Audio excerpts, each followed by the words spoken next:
yazdın, pak kanınla seni giy oğlum. Ey candan keçen murid oğlum, siması melek şehit oğlum. Kurban olsun canım canıva güzel oğlum, ay nur üzlü bir mesel oğlum. Aldı seni menden ecel oğlum. Elhamdülillah işçi alsan, Mevlamız Hüseyin'in konağısan.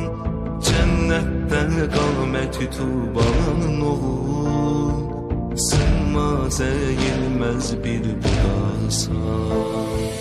Geyretli, izzetli şehidlere